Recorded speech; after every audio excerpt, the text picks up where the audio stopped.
Good morning, welcome to the Unity Spiritual Center, Pflugerville. With Valerie, Terry, and Robert Tess. Today we're doing one of the 12 powers called Zeal, which is enthusiasm and passion and all those good things. Now, the interesting part is, according to Charles Fillmore and subsequent readers, zeal and enthusiasm is important, and it means you individually, not trying to motivate your family or somebody else. So it's a very internal thing. And Valerie is our facilitator for this subject, so I'm going to turn it over to Valerie. So we realize that what's being handed out now, this diagram of the 12 powers, probably about maybe a year ago, during one of Robert's talks, he handed this out, and so we realized that we probably would be a good time to do that again, so that you can reference this, keep this as your reminder of this series. So I'm going to open with another fishing joke. I told you we're just always that way. So a priest, a bishop, and an altar boy are out fishing on a lake. While they're relaxing and shooting the breeze, the priest accidentally drops his fishing pole into the water. No worries, says the priest, I've got this. He climbs out of the boat, steps onto the lake surface, and walks across the water to retrieve it. The altar boy looks on in amazement. So much is the priest's faith that he can walk on water. They fish for a while longer, then decide to break for lunch. As the bishop reaches into his bag, the boat is suddenly jostled and the bag splashes off the side. This won't take a moment, says the bishop. He steps off the side of the boat, walks across the water surface to fetch the bag, and walks straight back. The altar boy cannot believe it. Twice in one day he has experienced a miracle. By virtue of their faith alone, the priest and the bishop were able to do what should be impossible. At this point, the altar boy is filled with religious zeal. In the face of such miracles, his own faith is overflowing. He grabs the tackle box, throws it overboard, jumps over the side of the boat, and sinks. The priest leans over to the bishop and asks, think we should have told him about the rocks?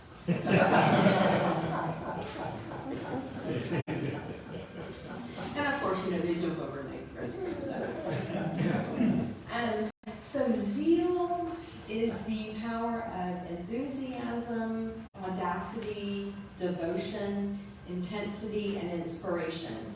It is the ability to be enthusiastic and passionate as well as to inspire and motivate oneself.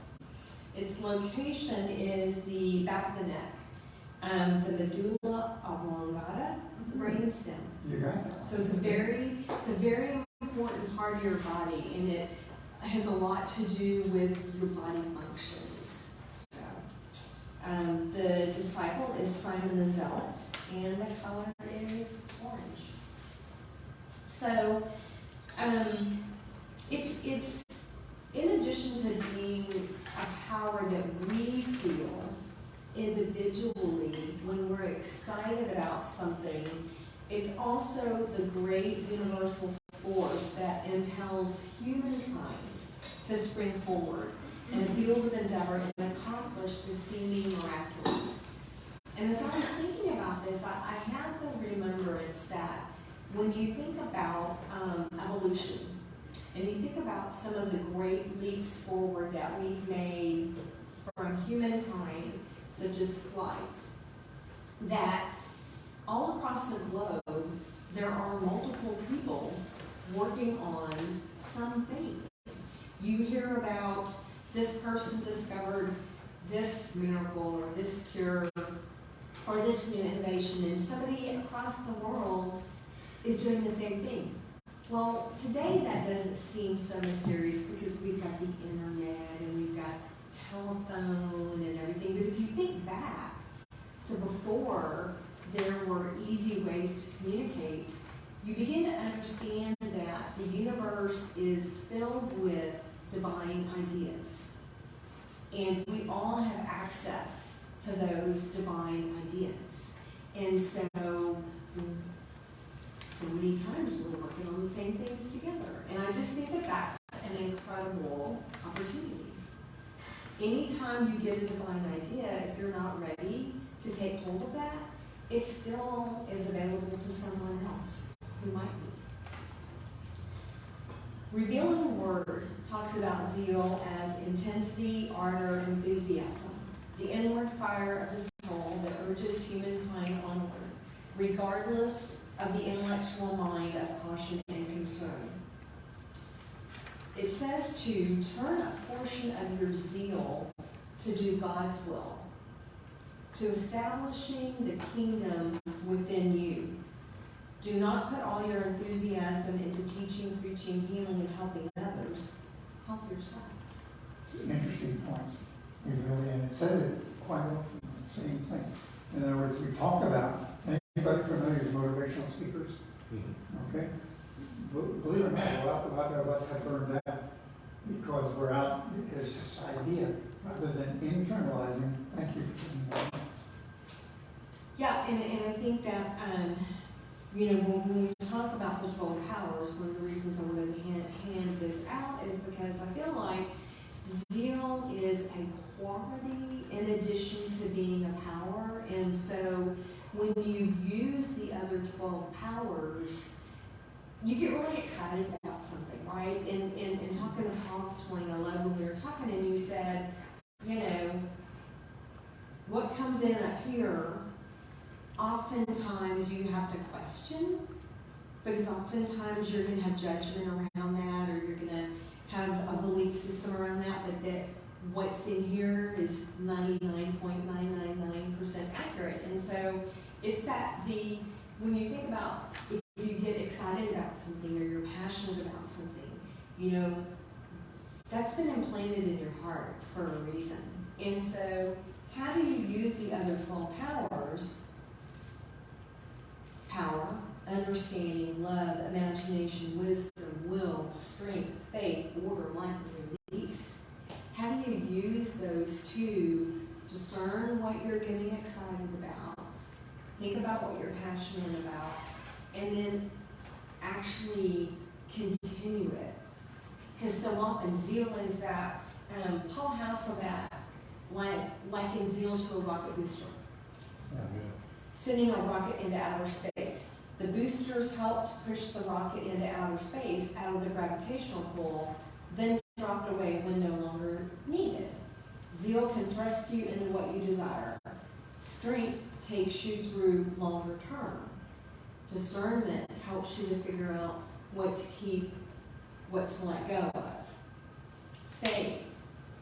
You have faith that you can do it. You have faith that you're going to be given the information that you need to do it. Release. You release what's no longer needed. Maybe a belief system or, a habit or something. Some friends, old friends. Some old friends. Yep. When you think about how zeal works with other powers, do not let your zeal run away with your judgment. When zeal and judgment work together, great things can be accomplished.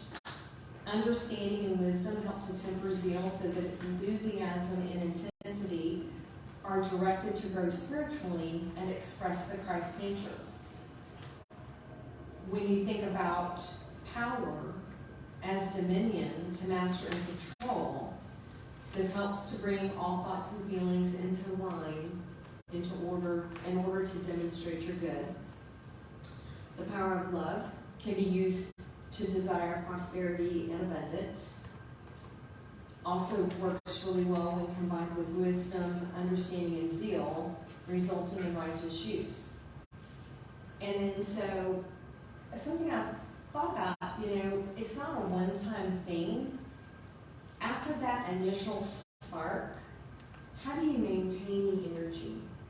How do you, even in the face of obstacles, keep going?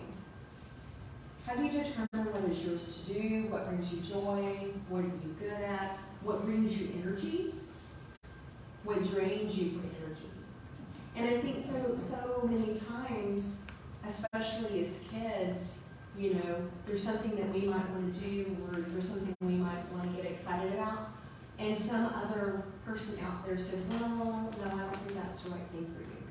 I think you should go do this. And so I think part of choosing zeal is what gives you energy, what makes you excited. It's a rocket boosting. It's a To get you started into a new state of being. And then I have found when Greg and I have always loved to cycle. And every year we participate in the Live Strong Ride, and we raise money for cancer research.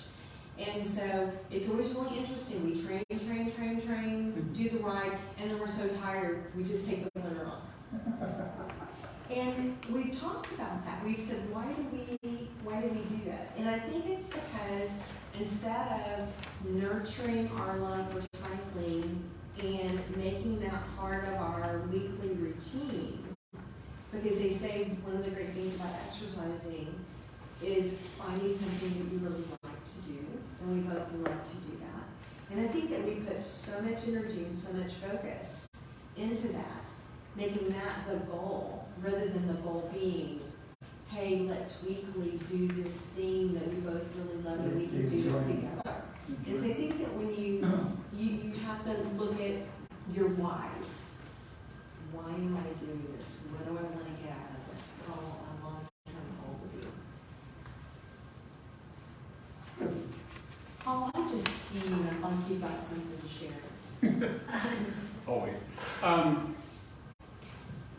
was thinking about E3. Energy exceeds everything. And a couple weeks ago, we were talking about choice. Yeah.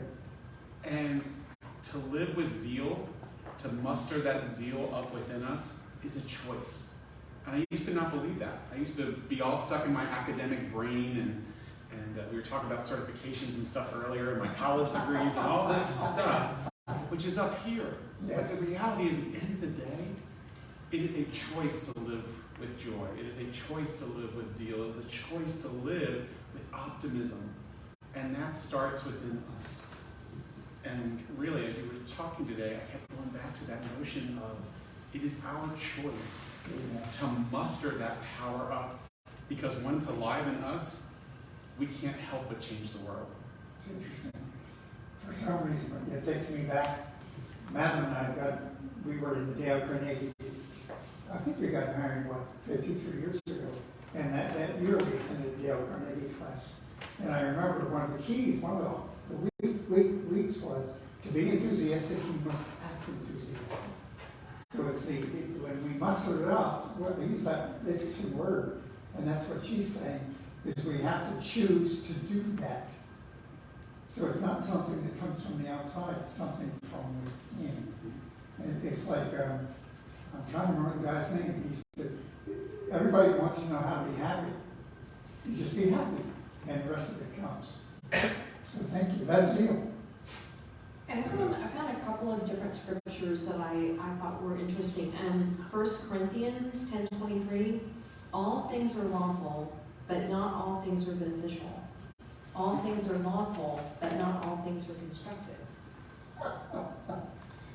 And then, That's good stuff. yeah, and then Romans 12:2, do not conform to the pattern of this world, but be transformed by the renewing of your mind.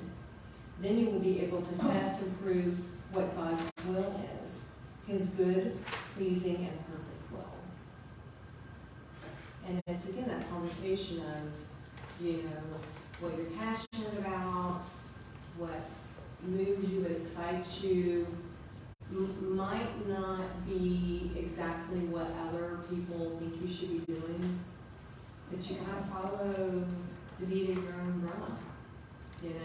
You've got to be able to know that you were put here to do a certain thing, you were put here to be a certain person, and you've got to be true to yourself and true to your own Christ nature.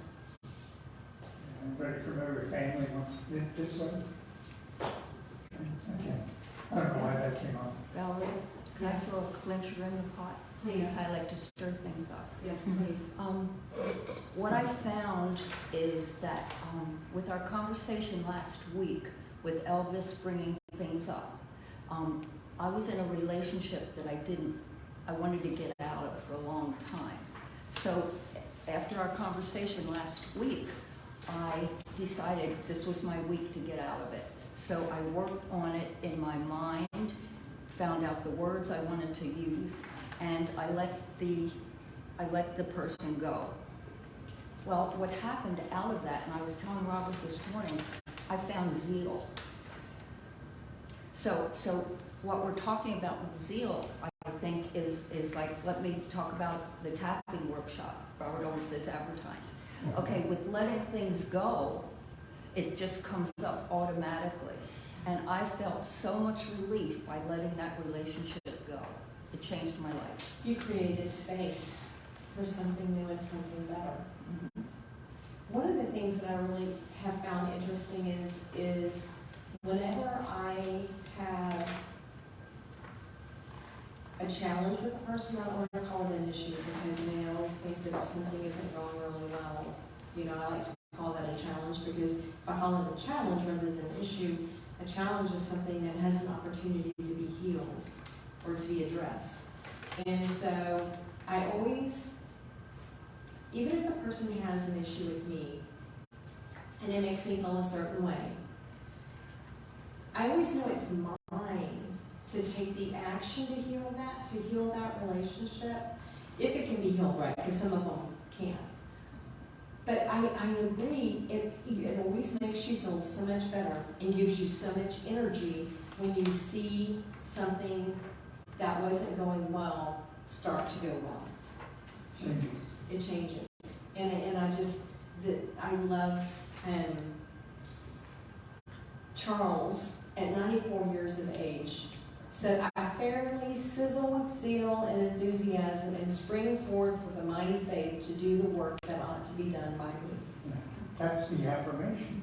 That's what you're talking about. That's the choice to be in passion, do something. Okay? It was interesting, that sounds a little bit like codependency. In which way? Well, codependency, you're trying to heal the other person. Yeah, no. No. And I have to apologize if it sounded like that. Because what I'm doing is I'm healing within me the disconnect or the discomfort. I'm working on myself. I'm working on how I view that relationship rather than, I'm not trying to change them at all. I'm just trying to, how I look at it, how I feel about it, and any negative feelings that I'm carrying towards it. That's getting into forgiveness and the other powers. Well, what's interesting is when Madam was telling me how she's actually been relieved, this was a long-term relationship. And if anybody familiar with carrying out with a heavy load, truthfully, it's like I don't know why this is coming up, but I used to weigh 250 pounds. I'm about 160 right now. So that's 90. Can you imagine carrying around 90 pounds of weight? Well, it's the same issue psychologically and emotionally. And so, but you need some zeal to get yourself started into a new program. So that's what we're talking about here is that decision, and then the commitment, and then the energy, and the then willingness, the passion and excitement to do it. Okay, because that means overcoming the resistance, which is the burden. And I really like how, when you think about that sentence, with a mighty faith to do the work that ought to be done by me. So it's an individual decision. And again, Individual decision. Yeah. And relationships, like who is in your inner circle that you trust? Who can you go to? Who can you, as you have this idea, as you have this passion about something or someone, some of the ways that you carry that forward and you bring those things to fruition is you don't have to do things by yourself. I asked Greg this morning, okay, for my workout this morning, I want to ride the bike Monday, Wednesday, Tuesday, Thursday, I want to do weights in the house. Can you please put together a 30-minute weight program for me? And he was like all excited. He's like, because that's just in his lane. Now before, I had been going, I need to go on the internet, I need to try to figure out a weight program. And I'm like, I live with someone who has that information.